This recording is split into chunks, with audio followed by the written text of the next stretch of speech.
Welcome to the Bone Zone, Episode 1, featuring Pax Dei.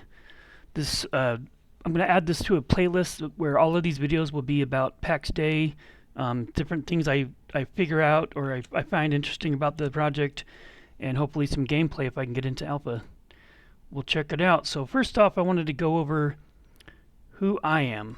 So I'm BunZaga, not from Discord. I'm an experienced gamer. I've been playing games, especially MMOs, ever since Ultima Online beta was out. My roommate somehow got onto the list, and since I lived with them, I basically got addicted to UO for several years, and then Dark Age Camelot, some World of Warcraft, bunch of MMOs in between as well. Guild Wars 2, Elder Scrolls Online. I didn't play a whole lot of Eve. I checked it out, but anyway. So I'm also a senior software engineer. I've been programming games for the last 7 years, and so I have kind of an interesting perspective when it comes to bugs and just why the developers do things a certain way, and so I can kind of pick their brains and explain why things happen in some regard like that. And let's see. So now that we know who I am, let's talk about Pax Dei. So Pax Dei is an open-world fantasy game, and it's also been explained as a social sandbox MMO. And let's see, I've got a couple more things I wanted to show here. The team goal. So we have the Pax Dei team, and so this is, they said that 13 veteran game developers bound together to create mainframe industries with a shared mission to create the first open-world social sandbox MMO for cloud gaming. Or as co-founder and CEO Thor Gunnarsson put it, to build the game we've been preparing our whole lives for. And so to me that's really exciting because as a gamer, I'm super excited to have another MMO. Ultima Online was my first game that I really got into for years, and I liked how you could just get in and do whatever you wanted. If you wanted to go on and be a tailor, you could do that. If you wanted to get on and be a carpenter, you could do that. Or just, it was kind of like an open world where you could just, you did what you wanted to do. You were who you decided to be, and I really liked that. And the other thing I wanted to bring out was this term sandbox. So it's been thrown around a lot, and I think people get confused what a sandbox is. If you Google it, it says that a sandbox is a style of game in which minimal character limitations are placed on the gamer, allowing the gamer to roam and change the virtual world at will. Instead of like a progression style, a sandbox game emphasizes roaming and allows the gamer to select tasks. And so, like I said, that's kind of like Ultima Online or like Albion Online, where you basically, or Minecraft is also a sandbox, but it's not really an MMO. But anyway, so you can get on, you can do what you want, you play the life you want to play, and no one holds your hand. That's the difference between that and like a theme park like WoW, is that no one tells you what to do. There's no quests that lead you from A to B, stuff like that. And so I want to go over a few things that I watched the interview of Pax Dei, and I want to go over some of the stuff that kind of stood out to me. And while I'm doing that, I am going to just play this background video. So Pax Dei is built on the Middle Ages and the folklore from that time. And so, and what people believed, not necessarily what the way the real world was back then, but what people believed it to be, like their fictional beliefs that we know now is not real, but back then they used to think it was. And so magic exists, ghosts exist, and the myths are real. The developers are wanting to enable social aspects of the game, so they want people to be social and not just be solo players if they don't want to be.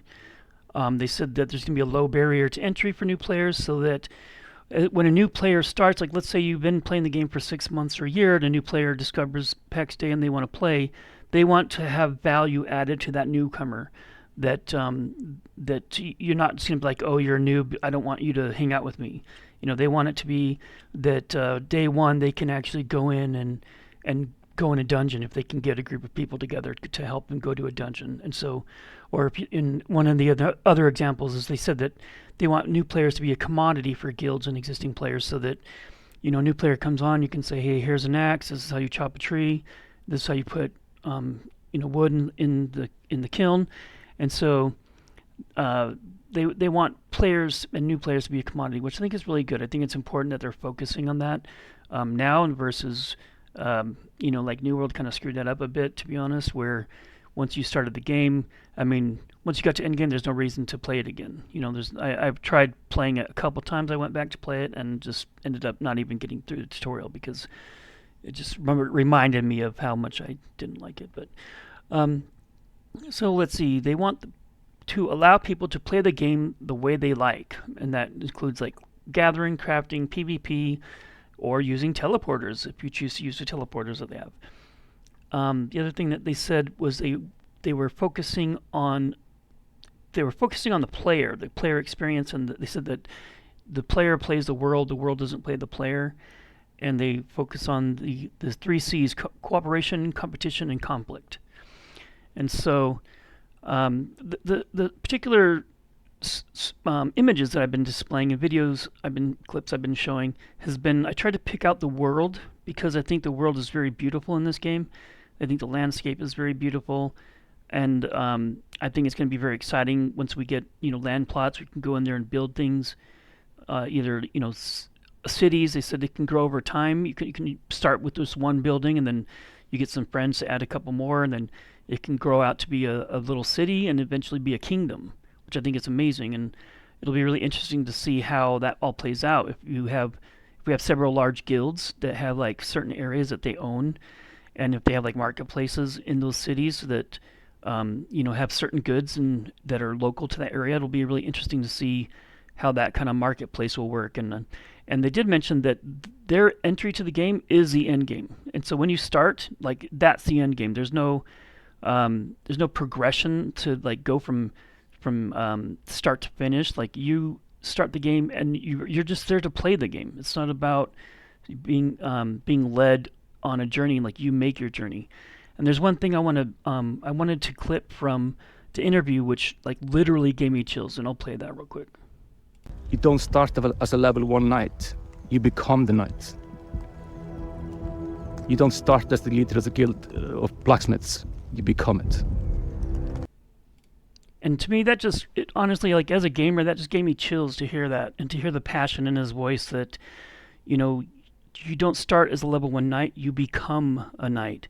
And that's through your journey and through the gear you use and the abilities you pick and maybe the professions you choose. Like, you become the character that you want to be. You don't go on and say, oh, I want to be a warrior, and then you're locked into that style the whole entire game. Like, you pick up an item, that's who you are. You pick up a hoe, you're a farmer. You pick up a shield and sword, you're a knight. You pick up a two-handed axe, you're a barbarian, or whatever. And so I'm really excited to hear that, and I know a couple other games have tried similar systems for that. I'm hoping that they do this well, and that it'll be kind of like a mix between, kind of like Elder Scrolls is kind of a good example of what I hope they do, or New World. New World is another good example, where you can pick up items and you have like base abilities, but then you have like special moves for that weapon, or maybe just for you and not for your weapon. Maybe you have a passive ability or an active ability that you can use. Hopefully they'll put some of the stuff like that in. One thing I hope they don't model after is like For Honor, where you have to do like left clicks and right clicks and like light and heavies and combos to do different moves. I think that kind of combat in an MMO, or like Conan Exiles did that too. Which it's not really that fun, and so I'm hoping that they have some kind of tech tree or some kind of ability tree that we can tap into. But that's going to be it for this episode. It's short and sweet. I just wanted to introduce myself and talk about some of the things that I thought was interesting. And once I get more content, I'm not going to put out like a video like every week or every other week or once a month or anything like that. It's just when I see something that I think is interesting, or when I see something that's worth talking about, then I'll create a video and talk about it. So anyway, thanks for tuning in, and have a great day.